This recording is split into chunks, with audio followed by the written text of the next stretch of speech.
Who do I meet on the cushion? That's basically the question we finished with last time. And I wanted to bring that back together with one of the key images that we've been talking about, borrowed from Beck. The idea of turning towards, turning away from. It's central because it's embodied. It's what we do. I literally turn away, I turn towards. I turn towards you, or I turn away from you. It involves my muscles. It involves contraction, opening or closing. Opening my chest, closing my chest. Everything shifts. So it's an image, but it's an embodied image. Now, over the last few weeks, we've been talking about recognition. Not just in the sense of identifying or literally seeing that you're there, but seeing that you're there.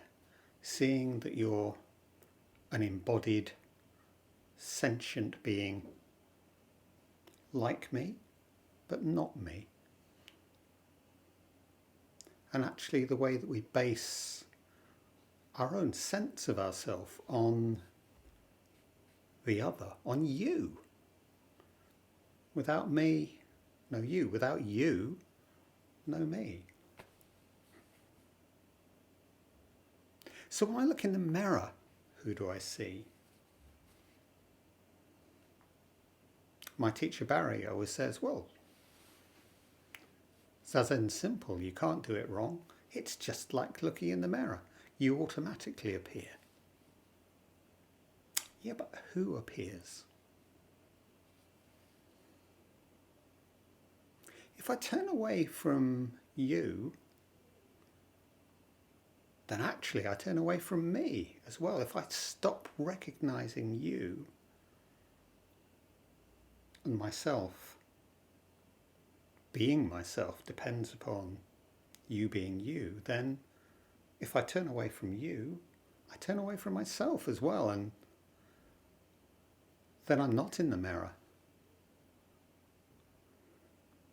So who do I see? If I turn away from myself, I no longer see myself as a human subject, a centre of intention, desire, love, vulnerability, just like you. Instead, really what I'm left with me is a human object, a bit like a puppet. I split off the bit that sees from the bit that's seen. I'm kind of looking at myself, but looking at myself over there. What's he about? I experience, well, literally this splitting apart of observer and observed. If I'm not this centre of subjectivity, desire, intention, agency, we say, and vulnerability, then I am as good as a thing, a corpse, a dead thing. And when I feel I have no sense of agency, no sense of control, that I don't count, that I don't matter, then I'm not just becoming a thing for myself. I'm, choose psychological vocabulary, I'm dissociating from the self that I'm looking at. I'm experiencing, well, shame. I mean, who wants to be a dead thing? So this is important stuff. Who do I meet on the cushion? Who do you meet on the cushion? Do you meet yourself recognised and recognised in the other? Or do you meet this object, this dead thing, this splitting, this shame?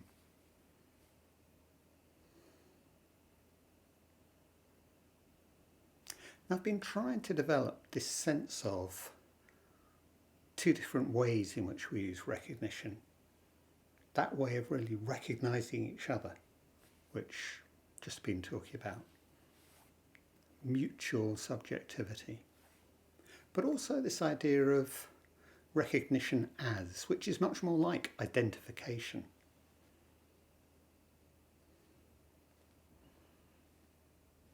And identification is, well, always in that sense, I suppose, actually, objectification. It's making you, or making me, into this object. So these two senses of recognition.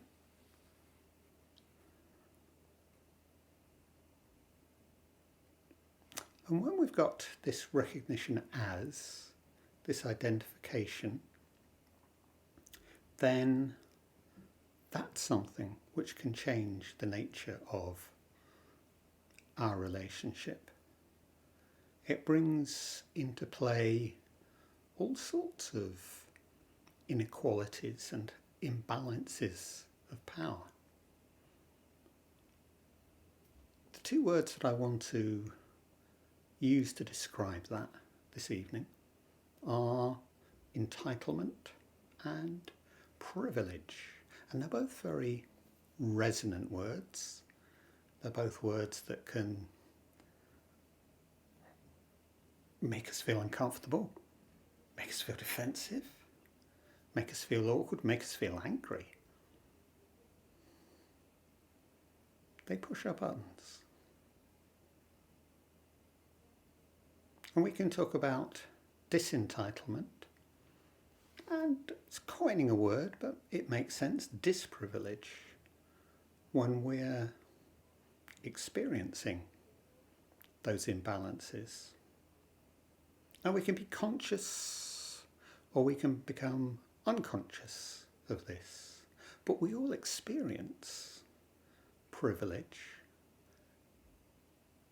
and the experience of others exercising or attempting to exercise what they experience as their privilege over us.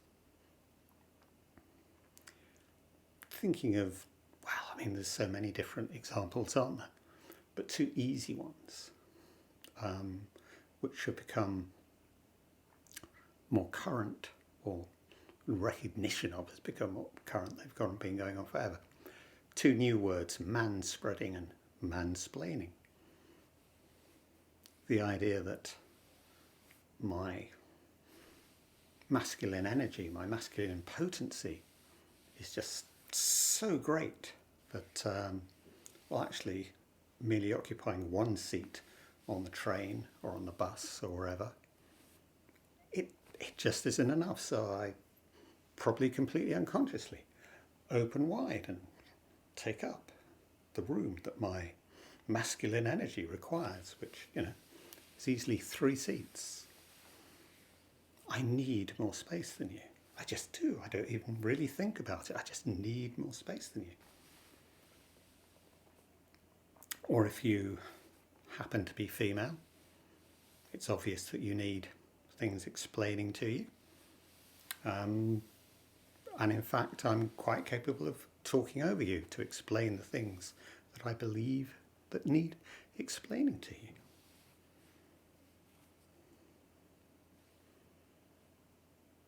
Two tiny examples, but privilege and entitlement take so many forms. So many forms. We've mentioned many times gender, race, education, disability, sexuality, what kind of work you do, our accent, these tissues all interrelating. Not the sense in which we normally talk about intersectionality, but actually these all add up. Sometimes they conflict, sometimes they reinforce each other. Sometimes we use the lack of a privilege in one register, we try and compensate for it in another register. We end up racing our privileges one against the other. And we're obviously offended, we may even be injured by the lack of recognition of somebody who's exercising their privilege over us. And when we're in that place, we're drawn into the place of shame, the place of failure, catastrophe, the place where we become potentially truly dangerous. So in this moment, when I'm on the street, or actually even when I'm sat on my cushion, in this moment, is it important to me? Well, in this moment, which is uppermost? In this relationship, which is uttermost? Is it that I'm a man or a woman? White or black? Rich or poor? Professional or unemployed?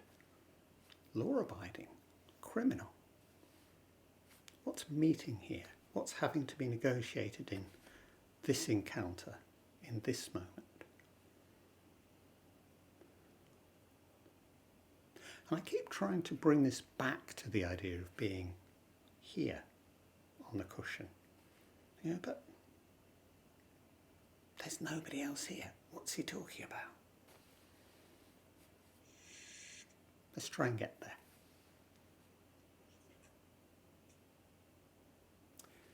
One of the things which perhaps we don't talk about as much as we might is a failure of privilege. When I feel entitled, when I feel that I should be, well, I probably don't even see it as privilege, do I? I just think it's natural that actually in this situation I should be entitled to this or that. The obvious example of that would be, maybe the very patronising way in which the poor white working class is talked about as you should, feeling that we have rights. I'm white, I'm male, I'm British. Surely this entitles me to something. Rather than you, woman, you, asylum seeker, you, third generation immigrant or whatever.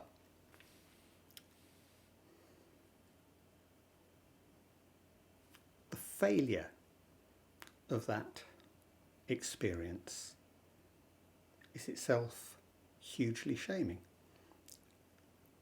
I should be entitled because I'm these things, and yet I'm not. That makes me a failure. And that is profoundly shaming.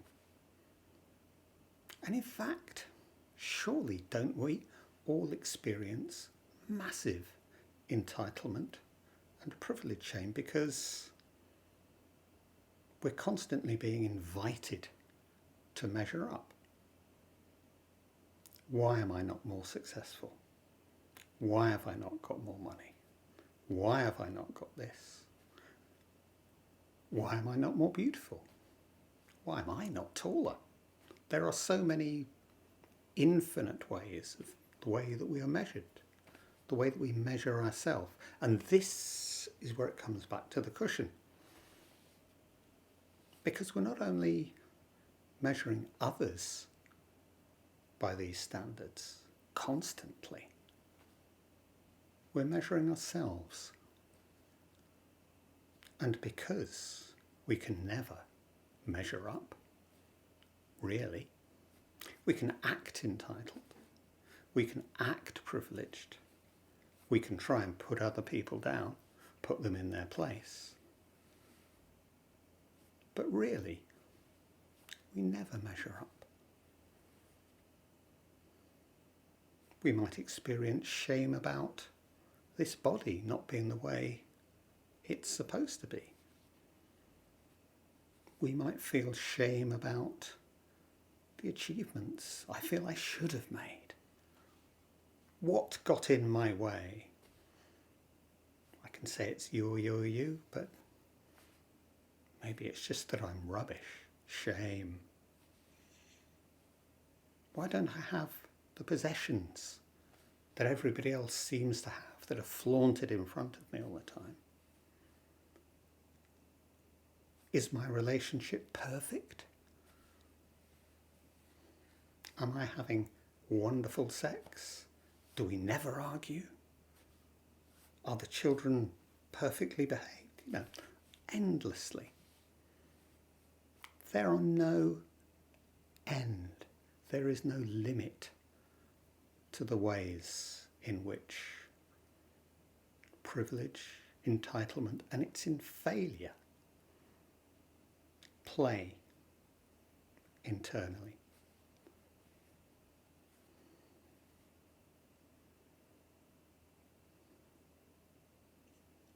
We can talk about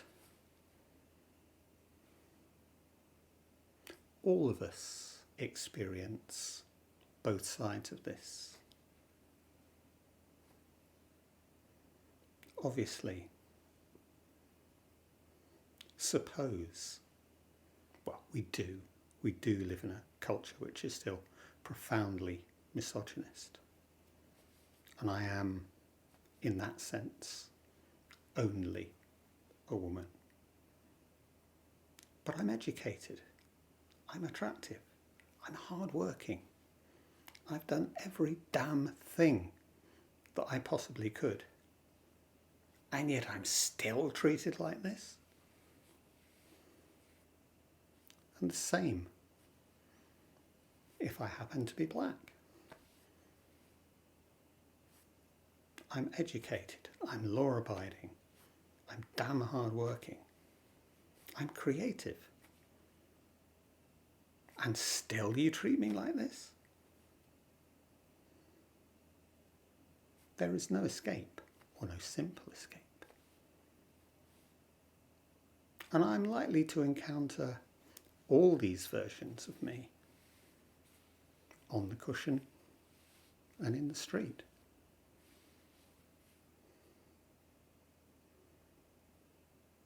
We have two precepts, the sixth precept and the seventh precept, which try and engage us directly with these experiences. Talk about the sixth precept a lot, because it's, in our terms, centrally concerned. It is about recognition, absolutely about recognition. Meeting others with openness and possibility. Whatever our situation, I recognize you as the other that recognizes me. Mutual subjectivity, mutual recognition. I can be me, I am me, because you can be you, you are you. And we also have the seventh precept, which, as Diane Rossetto, the Ordinary Mind teacher, phrases it, meeting others on equal ground, because this one is about the establishment of hierarchies, and traditionally it's vaunting oneself and disparaging others. But it's a nice way of putting it, equal ground. Actually, I prefer to say open ground, meeting each other on open ground, without walls, without barriers, because recognition can survive inequality in itself. Think of the mother and the infant. In that sense, the control, the responsibility is all on the mother's side, but there there's still the recognition there because they meet in the open, without walls, without barriers. So this applies to meeting the other, but it also applies absolutely to meeting this other, myself as other, these different aspects of myself that will show up on the cushion. How will I meet myself there? Will I meet myself with openness and possibility? Will I meet myself on open ground? When I'm on the street, do I meet you? When I'm on the cushion, do I meet me? How do I meet? How do we meet?